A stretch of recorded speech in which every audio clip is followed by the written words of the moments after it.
Можно е да е на умирање, да му е лошо и така натака.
Ало, сега овај ти е добар правец, ти рекол одличен, јас сум некаде на 10 саат у однос на тебе. На една рибка стоам, на една гола рибка. Истина, човекот со мен имам сега пожарникал, што бил пред него, што бил со него. Значи, тука сте точно кај што летате, може да треба да иде малку по-лево. Баш тука сте на правото место, значи споро, внимателно. Со тоа што рачуни, ако му се слушило и паднал, можно е да останал на местото. Немал, според нив, немал контакт с огин, исклучуват можност да е фанат од пожар. Ушо облечен. Овие темно-сивији, невидливи се, имат црвени амблеми ШКИП, територијална и бели линии.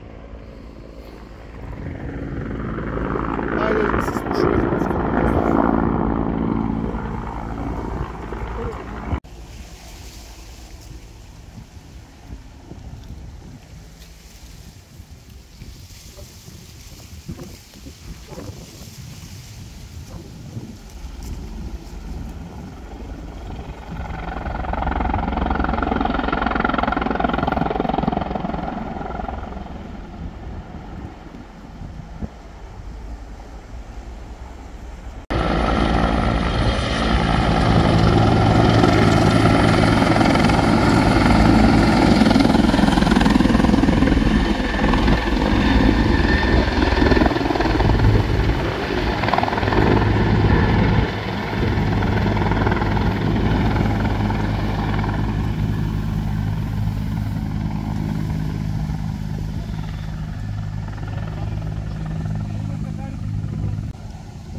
Ајде, чекај да видим. Ајде, нека пушти слика.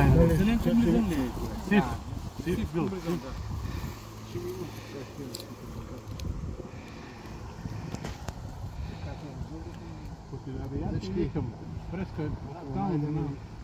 Кешки да го најдем.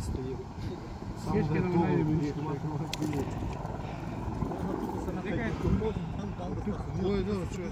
Оне бе? Кај? Да. Игор! Да, е позна го по аблем. Ја другите да извонам одма долу. Чекай, викнете полиш да ги се луѓе на, мај. Чекай, очуме може. Вода земите. Игор, значи на еден е хеликоптер дека што лета седал човекот. Не знаеме у кое состојба е. Дали може со джипо да идете натака? Гледате хеликоптер.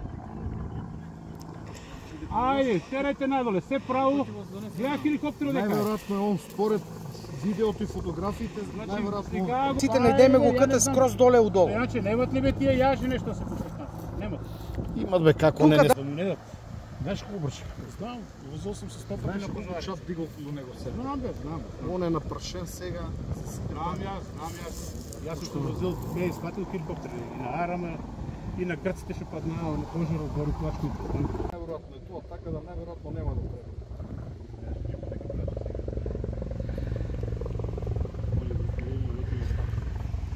Това е лице най-вероятно. Сега си да си уиста униформа пожарникари, ама и да не само отвор. Така ще стопи. По-здрав фашизира. Него препраките, стопирите се, ако евентуално излезе